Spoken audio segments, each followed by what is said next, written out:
Ito pong pangatlo, mahalaga po ito. Okay? Wake up and grow up from stumbling and stagnating. Di ba? So, wake up and grow up from stumbling and stagnating. Anong ibig kong sabihin? Nung ginagawa ko po, iniisip ko yung magandang ilagay na outline, kaya nilagay kong pareho eh. Kasi sa usapan ng grow up, hindi po ba ang isa sa magiging, konfirmado sa atin, using our observation, ano ang isang mapapansin mo sa bata? Ang daling matisod. Ang dali pong madapa. Tama po? Kasi nga bata eh. Wala pang tibay, wala pang tatag. Pag naglakad po yan, di po ba? Kaya yung pong mga nag-aalaga, nakaalalay po yan eh. Bakit? Kasi gusto mo rin naman matuto siyang lumakad. Pero tanggap natin na dahil bata po yan, may tendency na madaling matisod yan. Okay? Pero hindi po natin dapat i-tolerate na yung matanda na, tisod palagi.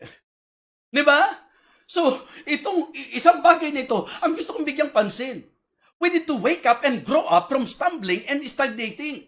Hindi kalooban ng Panginoon na matitisurin tayo at hindi rin kalooban ng Diyos na maging stagnant po tayo. The will of God for all believers is to grow. Amen? 2 Peter 3:18, but grow in grace and in the knowledge of our Lord and Savior Jesus Christ. To Him be glory both now and forever. At ano po ang manifestation ng growth? Tatag. Ano pong manifestation ng growth? Tibay. Hindi yung tisod. Amen? Kaya kung tayo po matitisurin pa hanggang ngayon, gising ka na. Gising. Diba? Wake up and grow up. Medyo, umangat ka naman ng konti sa spiritual life mo. Alam niyo po, ang isang sakit ng ulo sa gawain ng Panginoon, wag na natin pagandahin. Yun na po, sabihin na natin, tukuyin na po natin kung bakit nahihirapan sometimes ang mga pastor, maging ang mga churches sa pag-angat. Kasi yung mismong mga mananampalataya, hindi umaangat. Ano po ang paalala po sa atin ng Hebrews chapter 5? In Hebrews chapter 5, in spite of the fact that the writer is very eager to impart knowledge and to share more, pero natigilan po siya. Just try to consider the idea. In Hebrews chapter 5 and verse number 12, remember, nung pong sinasabi ng writer, in fact, ang ganda po ng topic about the priesthood of Melchizedek, but the problem is, mukhang hindi na ma-absorb. Kaya ang sabi po niya, Hebrews chapter 5 and verse number 12, sabi po ng writer, for when for the time ye ought to be teachers, ye have need that one teach you again, which be the first principles of the oracles of God, and are become such as have need of milk and not of strong meat. So yun ang nakakalungkot makita sa mga churches. Na kung sino pa yung matagal, sila pa hindi mo makasama sa project. Na kung sino pa yung matagal, sila pa yung maraming issue.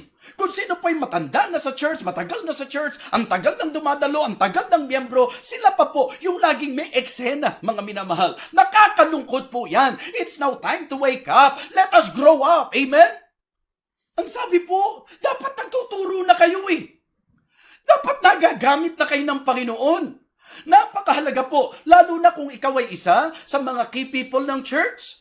Kasi minsan, key people, nagiging key problem eh.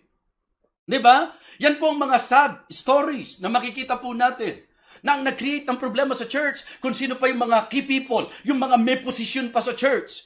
Hindi disenyo ng Panginoon yun. Kaya nga kayo nilagay na key people eh. Para maging kaagapay, para maging katuwang, maging katulong po sa gawain. Yun po ang kalooban ng Panginoon. Pero dito po sa ating pong talata, ang sabi, for when for the time ye ought to be teachers. You have need that one teach you again. Ikaw pa rin ang kailangang bigyan ng oras. Ikaw pa rin ang kailangang intindihin. Ikaw pa rin ang kailangang pakisamahan. Ikaw pa rin ang kailangang bisitahin. Ikaw pa rin ang kailangang pong abutin. Mga minamahal, ito'y panahon na para may marating ang gawain. Gising na po tayo sa ating pagkakatulog. Wake up and grow up from stumbling and stagnating. Sana po medyo mabawas-bawasan na po yung kinatitisura natin. Minsan po, wala namang kabagay-bagay, kinatitissuran po natin eh. Mga minamahal, wake up! Wake up and make up. Amen? So, importante po ito. Wake up and grow up from stumbling and stagnating. Alam niyo po, ang susi para lumago. Kaya nga sabi ko, that kind of attitude na meron si Paul, kami po, kahit pastor kami, kailangan pa rin namin patuloy na sumulong at lumago. Pagka po yung pastor, ang thinking niya, wala na siyang kailangan matutunan, delikado po yun.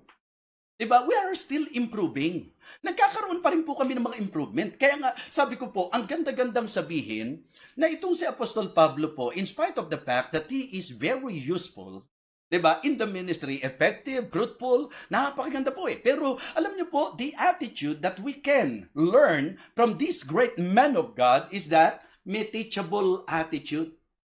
Always, ha? He always want to learn more, and more. Kaya ako po natututo pa rin po ako sa mga kapwa pastor. Kaya po yung mga mentoring na ginagawa po, napakalaking bagay niyan. Kaya lang po dapat mentoring, hindi po debate mga kapatid. Ho? Yung mentoring po, yung bang palitan kayo ng insight and then natututo tayo sa isa't isa. Napakahalaga po kasi niyan mga Kristiyano. Napaka-importante po kahit sa mga manggagawa. Kaya ito po'y panahon na. Gising at magsilago na po tayo. Ha? Kumbaga po, yung medyo dapat, ito atin-atin lang ha. Kung matagal ka ng Kristiyano, sana magkaroon ka ng konting, yung medyo mahiya tayo ng konti, yung sasabihin nating natisod tayo. Yung sasabihin nating na-offend ako, hindi ko nagustuhan yung sinabi niya. Diba? Dahil doon, hindi na a-attend. Mga kapatid, malapit ng bumalik ang Panginoon. So medyo bawas-bawasan na po natin yan. Medyo umangat naman tayo. Itaas naman natin ang antas ng ating pong spiritual life, mga minamahal.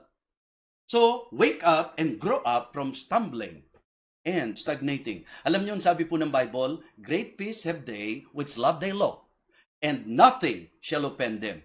Talagang, if you will embrace the Word of God in your life, if you will love the Word of God, I am telling you, Biblia po ang nagsabi nito, yan ang susi para hindi ka maging matitiso rin. Remember, dalawang sakit, ha? Ng mga churches natin, mga members natin, dalawa ang sakit. Ano pong sakit yon? Yung pong appendicitis at saka po murmuritis. Di ba? Ano po yung appendicitis? Ito po yung sakit na magugulat ka na lang, ba't wala si kapatid? Nagdamdam po natisod po Ayan, yan ang mga may appendicitis. Yung lagit-lagi na o-open. Ano naman po yung murmuritis? Ito po yung laging kapag kami gagawin ng church, lagi siyang may murmur. Murmur ng murmur, mga minamahal. Nangangaral ang pastor? Murmur. May project sa church? Murmur. May mga dapat i-accomplish? Murmur. May mga naging pasya si pastor? Murmur. Nag-preach si pastor? Murmur. Yan po yung mga mga murmurers. Alam niyo yung sabi ng Bible? Ang gamot sa appendicitis, Word of God. Amen? Take the Word of God 3 times a day. Great peace have they which love thy law, and nothing shall offend them. Kaya huwag ka nang magturo. Minsan ang problema ng mga natitisod, palaturo, mga kapatid. Kaya ako natisod, siya kasi. Kaya ako natisod, si kapatid kasi, si pastor kasi. Turo ka ng turo. Kaya ka natisod, ayon sa panuntunang biblikal, kaya ka natitisod, hindi mo mahal ang salita ng Diyos. Kasi kung mahal mo ang salita ng Diyos, ang sabi ng Bible, walang makapagpapatisod sa iyo. Amen?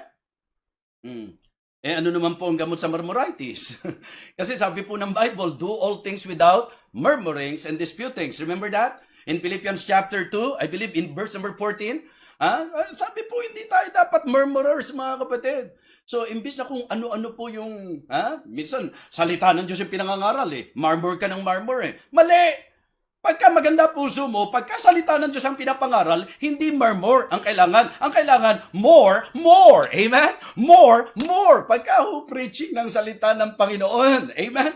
Kaya sa atin po, sa mga churches natin, talagang ang saya pagka po nangangaral ng salita ng Diyos. Ngayon nga po, pansinin nyo po, naka-online pa tayo niyan pero alam nyo po, pagka nag-o-observe ako, talagang yung mga mananampalataya sa online preaching nakikinig. Syempre, hindi siya maririnig ng preacher. Talagang panay po Pagka dinaman nyo po yung mga comment, makikita nyo po na parang, may imagine nyo na parang sumisigaw, that's right, preach on, more. Yan po ang dapat attitude sa salita ng Panginoon. Mga kapatid, wake up and grow up from stumbling. Amen?